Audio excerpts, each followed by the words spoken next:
For today's hydroponics, ang gagawin naman natin, mag-germinate tayo ng seeds gamit ang tissue paper. Okay? Unang-una, tissue paper na magaling siya mag-retain ng water.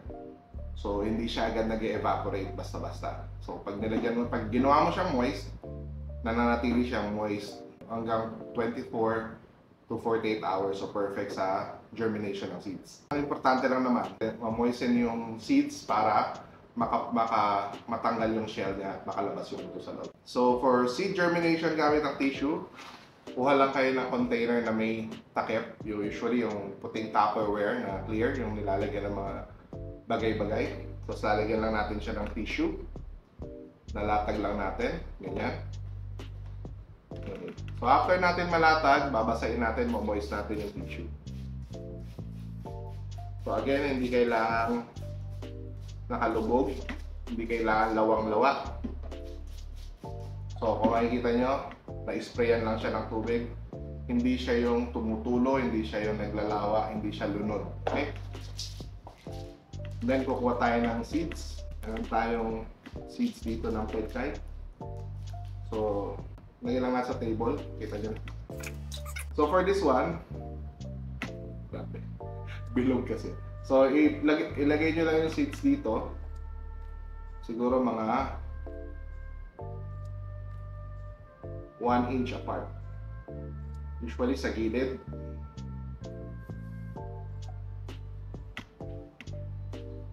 Since demo lang naman to, buhos ko na siya. So extra seeds ko to galing kay Ramgo. So sige lang. Okay? Daming seeds si Ramgo. Okay. So kung makikita nyo, nakapatong siya sa ibabaw. Dumikit yung seed sa tissue kasi moist yung tissue. So ngayon, moist yung ilalim ng seeds. Paano yung ibabaw? So gagawin nyo, spray nyo na ulit. So ideally, moist na yung ilalim, moist yung ibabaw. Anong gagawin natin ngayon? Lalagyan natin siya ng cover. Lalagyan natin siya ng cover. So ideally, yung gagamitin yung ganito, yung Tupperware, yun ay may cover na, meron na siyang cover na airtight para yung humidity sa loob, malak siya. Okay? So, same thing, lalagyan siya ng cover sa ibabaw, tapos ilalagay sa ilalim, lalagay sa isang cool and dry place at madilim na lugar. Okay? So, for this one, since andito na tayo, nalagay ko ng tissue, we will use this as an actual demo niya of how to germinate seeds gamit ang tissue. So, we will wait after 24 to 48 hours. Titingnan natin kung ano mangyayari. Okay? Sprayan pa natin para sure. Cover ko na. Lalagay ko sa ilalim ng table ko. And I will see you in 48 hours. Sa last nating video, nag-germinate tayo ng seeds gamit ang tissue paper.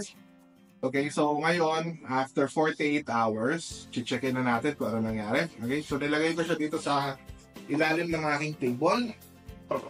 And dinalat natin ang plastic, if you can remember. So, eto na siya ngayon. Okay, kita ba? So, makikita nyo, nag-germinate siya. Kitang-kita mo agad alin ng mga nag-germinate. At kung mapapansin nyo, I'm not sure kung mapapansin nyo, no? Pero moist pa rin siya after 48 hours. Okay? So, kaya actually maganda mag-germinate sa tissue.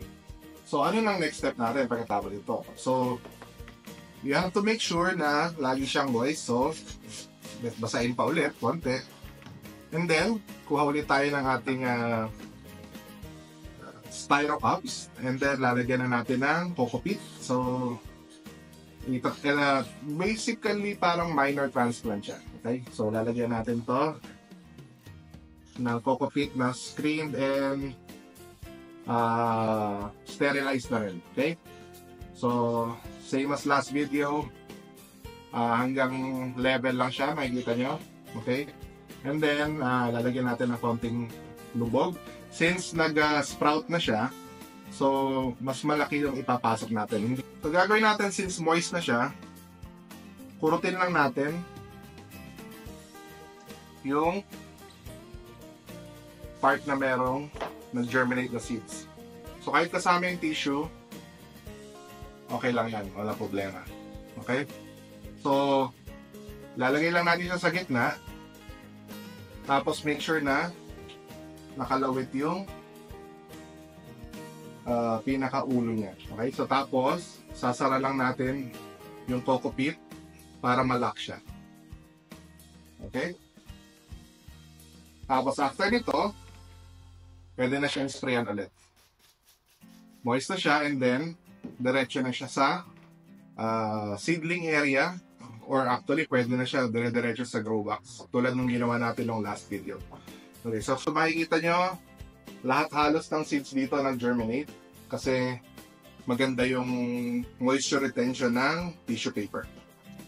Okay, so kahit may matirang tissue, hindi nyo kailangang tanggalin yung tissue sa ugat, lahat, 100%. So, mas maganda nga, huwag nyo magalaw yung roots kasi nagkakaroon ng root stress. Okay?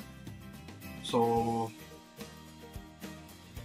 ilagay nyo lang yung, siguro mag-iwan kayo ng mga half inch sa paligid ng roots. Tapos yun ang isama nyo. Kahit may tissue dito, wala namang problema. Okay, malinis naman yun. Okay. So, after noon, pwede na siyang i-diretso sa grow box, diretso na sa araw, transplanted na siya. Okay? So, yun yung next step pagka nagpa-germinate kayo ng seeds sa tissue paper. So, halos lahat nag-germinate. Siguro, meron lang isa, dalawa, mga 5 lang out of 50 siguro na hindi nag-germinate. Pero, nakita nyo naman, binuhos-buhos lang natin. So, all in all, success ang ating experiment. And see you sa next video.